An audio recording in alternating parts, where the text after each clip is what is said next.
MMAT fell by almost 10%, going from a price of $1.26 to $1.14 on Thursday's trading session. But there's a good announcement, so what do you need to know? Stay focused for the next 10 minutes as we go through recent news as well as my chart analysis and price prediction. But before we do that, subscribe to our channel Stox 101 for regular stock market updates. Metamaterials will be displaying its latest technology at an event in Las Vegas in January's first week. The company announced that they will showcase their Nanoweb film installed at a microwave, and the Nanoweb film is a technology offering good visibility and transparency while retaining the heat of the microwave. It protects the user against harmful radiations as well that their microwave emit. In our opinion, this will attract more potential investors and give the company more exposure, leading to a potential bull run. With all that in mind, let's analyze the charts.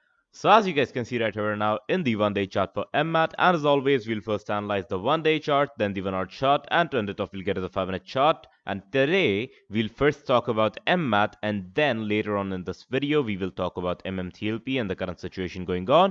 But of course, since today's focus is MMAT, we can see right off the bat that there are no pre-market trades at the moment, right? But if we look over here, we did fall down pretty badly yesterday. I'd already kind of predicted it. I already told you guys that the current, the pattern that we were following was bearish altogether. And if we broke the $1.2 support, we'd likely go around $1.15. And that we did. We did go around $1.15 at 1.14. So where are we headed now? Well, first up, of course, trend analysis. It still remains bearish, right? You can see that the trend still remains bearish.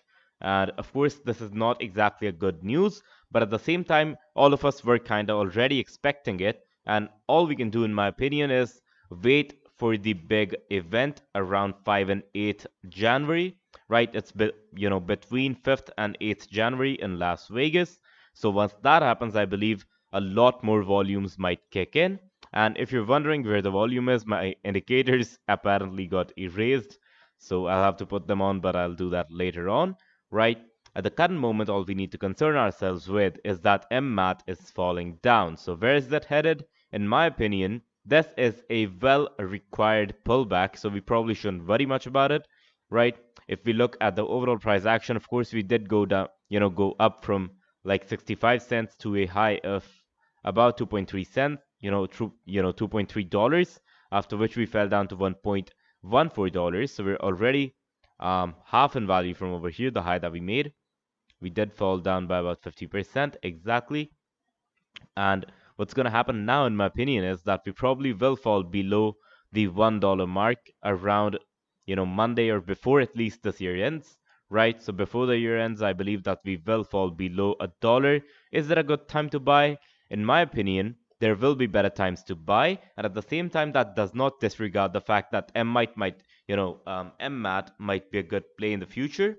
I'm sorry if I'm stuttering or messing up my words a bit. I'm just a bit tired today.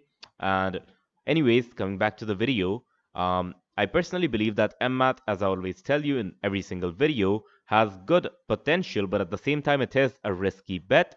So of course, you need to see what type of investor you are, and of course the limit of risk that you're willing to take. So of course, if you're a high risk investor, right, if you have high risk tolerance, you might consider the stock.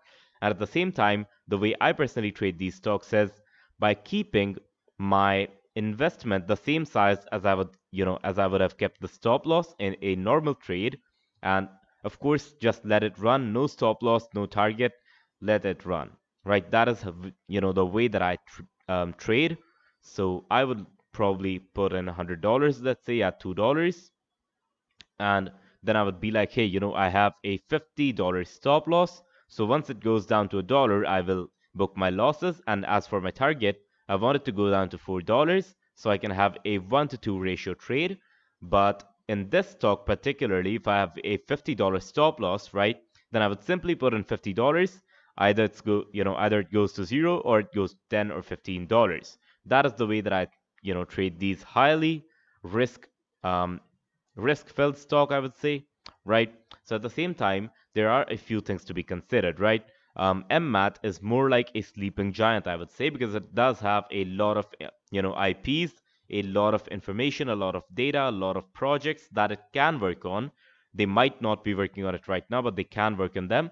And of course, if they do in the future, the company definitely has a potential to expand from the current $400 million market cap to, let's say, even if it goes to $2 billion, that's still a 5x return. But I personally am thinking that it is kind of possible for it to go towards like $3 billion, I guess. So pretty much 3 or 4 should be possible. So a $10 price target, in my opinion, again, not financial advice, in my opinion, a $8 or $10 target should not be so out of this world. It is definitely achievable, but then again, you will have to wait a lot and be a lot, have a lot of patience, because the stock definitely will first tank further and it will hit, like, I guess 80 cents or something before it starts to go up again. But then again, it's just my own opinion. You should go and do your own research. Now let's analyze it in a bit more detail and let's get into the 1 hour chart. And now that we're in the 1 hour chart, we can see that we did get some movement finally after so many days of a sideways market. And this movement, even though it might not be in our best interest, we can see that we did hit a somewhat of a double bottom over here around $1.11. That's pretty much the $1.1 support zone. And at the same time, we did get supported and resisted around 1.15, which is obvious. And $1.2 did not act up much today, or rather yesterday, right? We still have no pre-market trades at all, so we'll be waiting for that data as well.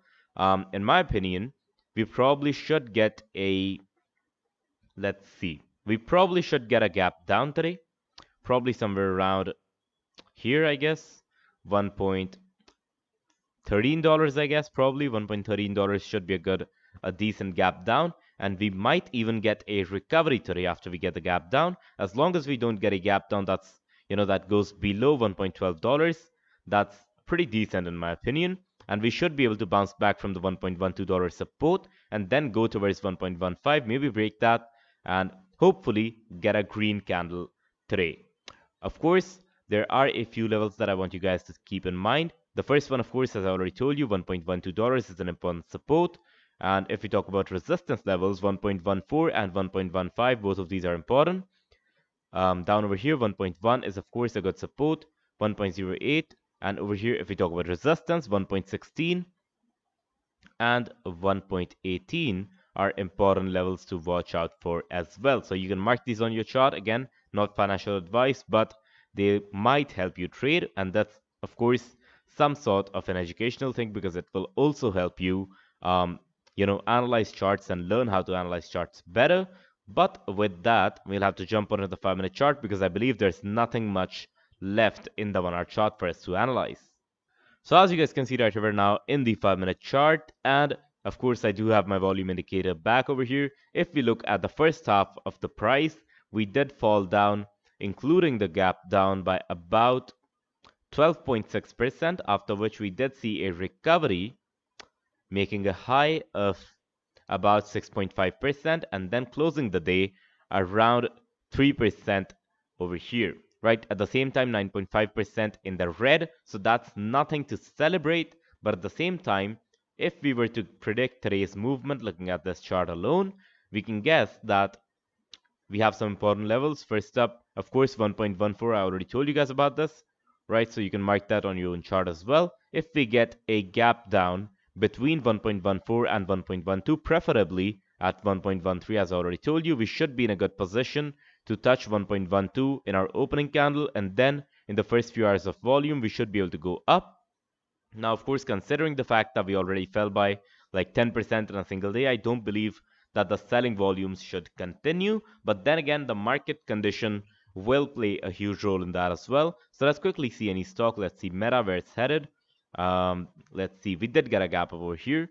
So even if we get a gap up, now here are two things to consider, right? In case that we get a gap up, if it's above, let's see, if it's above 1.16, we should be in a good position, and then we might continue a bull run as well. But if it's between like 1.15 and 1.16, we might hit the 1.16 resistance and then start falling down. Now that's pretty much it for MMAT, and now let's talk about a little update that we have about MMTLP, right? So this comes from a screenshot that a user shared from a a mail that he received from Fidelity, and it says that at this time we are waiting to receive the physical certificates from the transfer agent for NextBridge hydrocarbons, and we do not currently have a timetable for when the certificates will be delivered.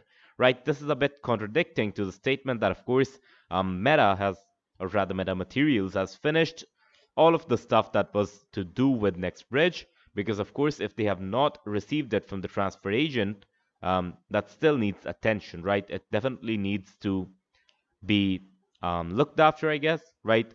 Palicaras probably should kind of, I'm pretty sure he cannot interfere in that, but he probably should do all he can. And at the same time, a lot of people are blaming Palicaras that he's been silent throughout all of this time. And I'll always tell you guys this, that a CEO or any person who's an official or involved in something big will likely not speak about controversial stuff, especially when it involves authorities and big people in the picture, right? So why is that so? But of course, to avoid legal trouble. So maybe Palicaras's lawyer has told him that, hey, you're not supposed to speak about this until X and Y are done. So that might be the case, and we should not lose hope. At the same time, there is a website, and I don't even need to mention the name. It's all over Twitter right now, and it is spreading a lot of FUD about both MMTLP and a lot of other penny stocks as well. And John Bird actually tweeted that they had shorted TRCH, and now they currently have a short position in MMAT, and they might have an uncovered short position in MMTLP as well. So that might be something that we need to consider. And one of those people who wrote that article actually are associated with FINRA, right? So that's again an interesting thing. I'll quickly link to John Berda's tweet in my pinned comment, so you can go down there and check it out for yourself, read it, and follow up the thread, of course, as well, in case we get any future updates. Now, at the same time, MMAT, I personally am bullish, but at the same time, I am bearish on the short term. We might go down for the next few weeks. So that's again my own perspective, and I could be wrong. So remember that this most definitely is not financial advice, and you should always do your own research before you trade. If however you enjoyed my analysis, be sure to hit the like button. If you did not enjoy it, be sure to hit the dislike button. You can subscribe to our channel Stox 101 for more such videos, and as always, I will see you guys in the next one.